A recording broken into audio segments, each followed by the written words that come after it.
Assalamualaikum warahmatullahi wabarakatuh.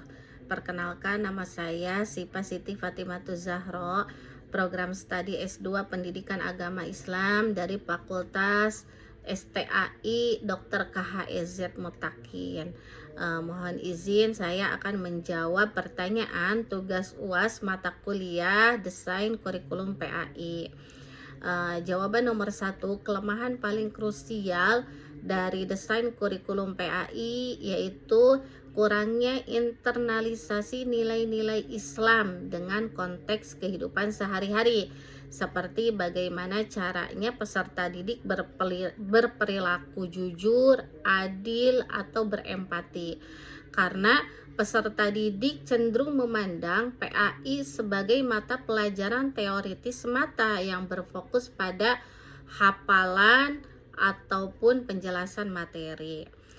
Dan guru juga berfokus pada target materi untuk ketercapaian pembelajaran, sehingga sulit untuk mengembangkan pembelajaran yang reflektif dan dialogis.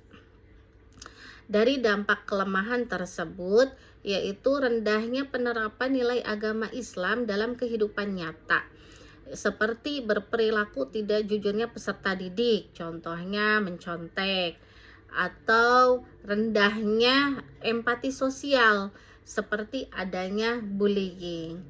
Dan untuk rekomendasinya harus adanya pelatihan guru dan evaluasi berkala. Latih guru PAI untuk mengadopsi metode pembelajaran yang aktif seperti role playing atau studi kasus, serta lakukan evaluasi kurikulum secara berkala oleh Kementerian Agama dan pakar pendidikan untuk memastikan relevansi dengan perkembangan sosial. Untuk nomor 2, apa perbedaan hakikat dan tujuan kurikulum PAI? Hakikat kurikulum PAI merujuk pada esensi atau sifat dasar kurikulum PAI, yaitu sebagai pendidikan yang berbasis nilai-nilai Islam yang membentuk karakter siswa.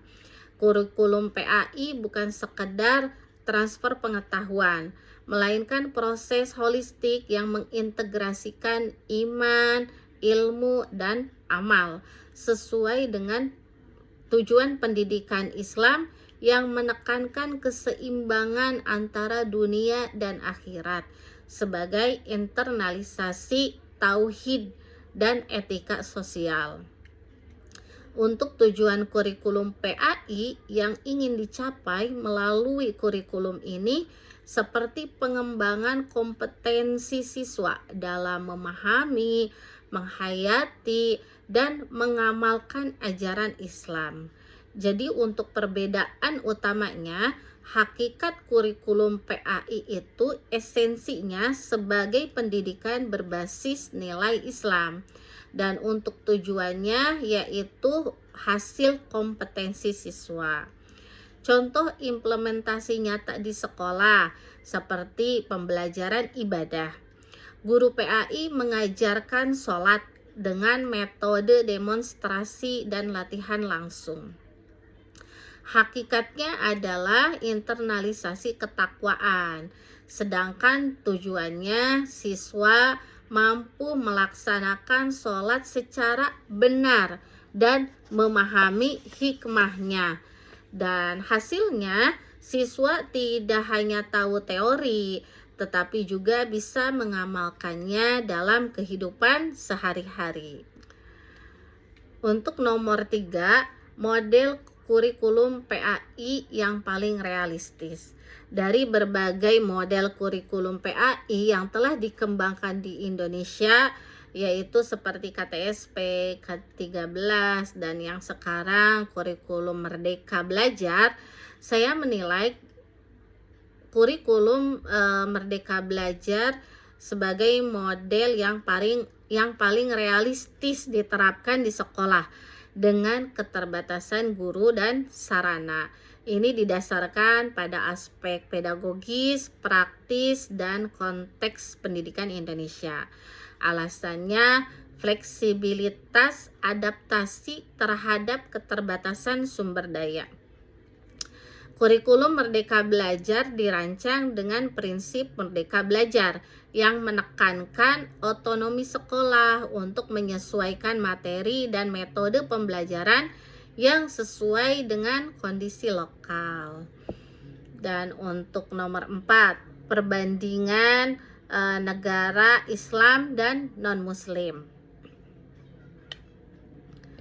Saya akan membandingkan Maroko sebagai negara dengan mayoritas Muslim 99% populasi, dan untuk negara Finlandia sebagai negara non-Muslim sekuler, Kristen sebagai agama mayoritas.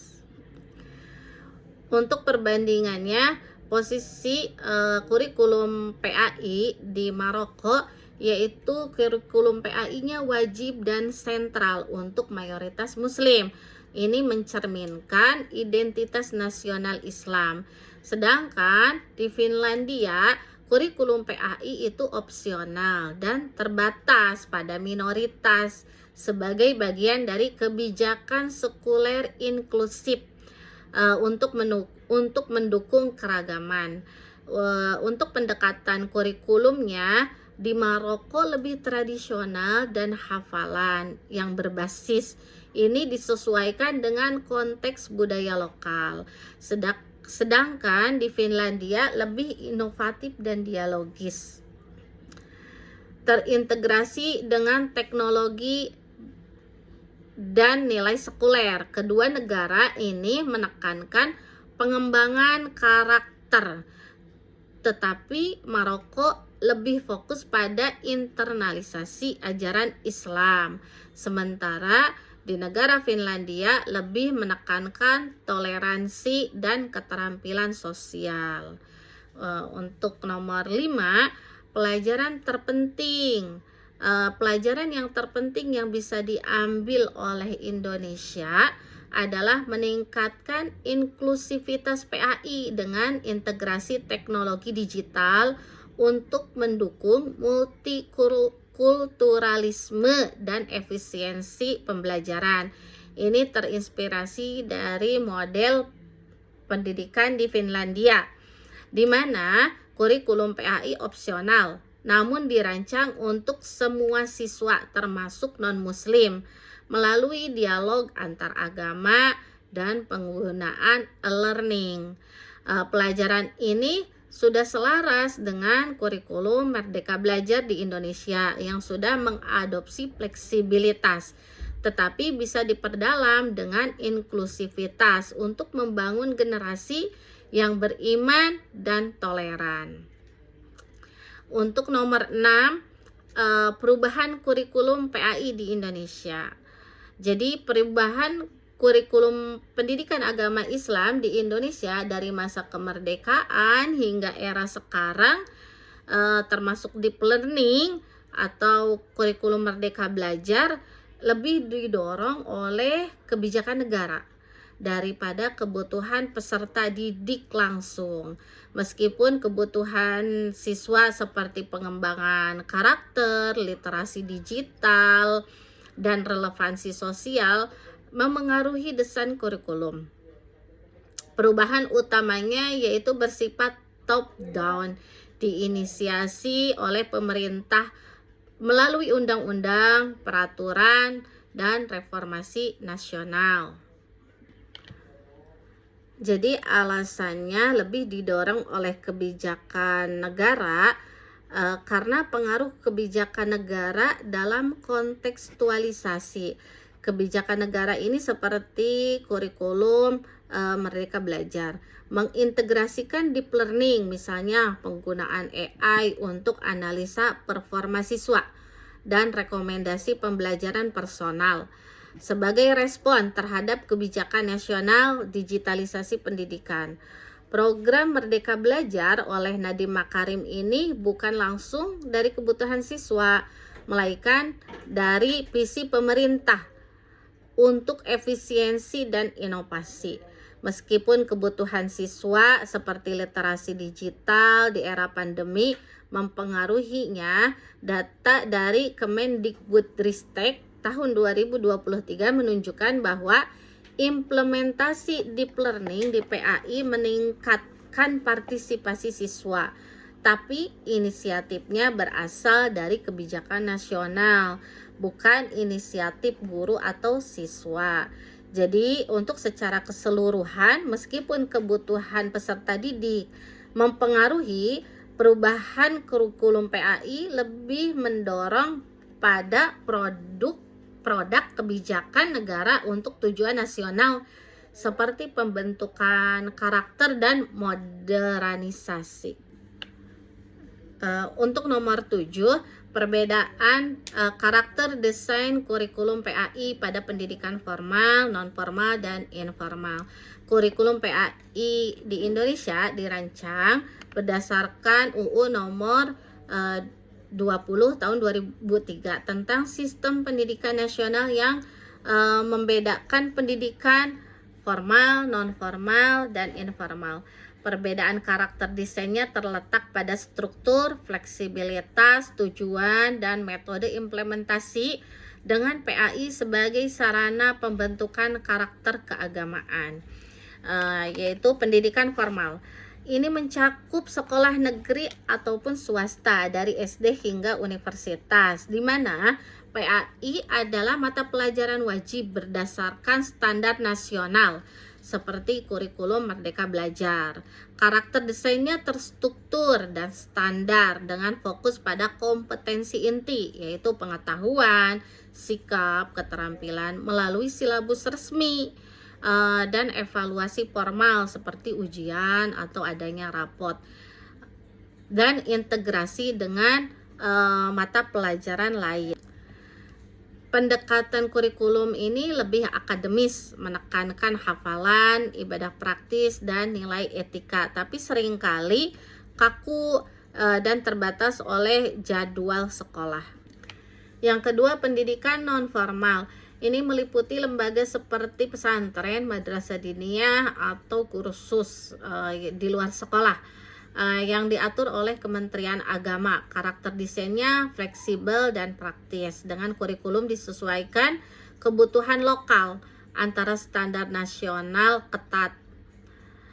Fokus pada pengembangan spiritual intensif seperti hafalan Al-Quran, fikih, dan pengalaman langsung.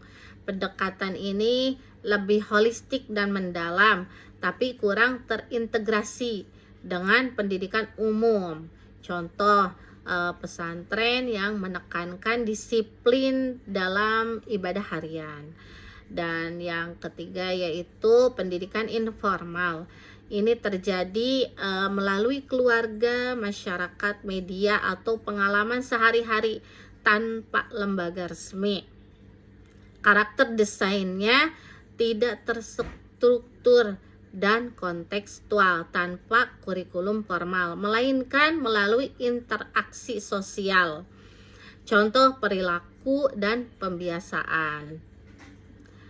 PAI di sini berbasis pengalaman seperti doa keluarga atau cerita Nabi di rumah, dengan tujuan internalisasi nilai Islam secara alami. Tidak ada evaluasi standar, tapi sangat personal dan berkelanjutan. Mana yang paling menentukan pembentukan karakter keagamaan anak? Jadi untuk yang paling menentukan yaitu pendidikan informal melalui keluarga dan lingkungan sosial adalah yang paling menentukan pembentukan karakter keagamaan anak. Ini karena pembentukan karakter dimulai dari interaksi awal dan berkelanjutan sejak dini, di mana anak belajar melalui pengalaman langsung dan modeling perilaku, bukan instruksi formal. Baik, demikian jawaban dari pertanyaan untuk tugas UAS mata kuliah desain kurikulum PAI. Mohon maaf apabila ada kekurangan dan ada kesalahan. Akhirul kalam, wassalamualaikum warahmatullahi wabarakatuh.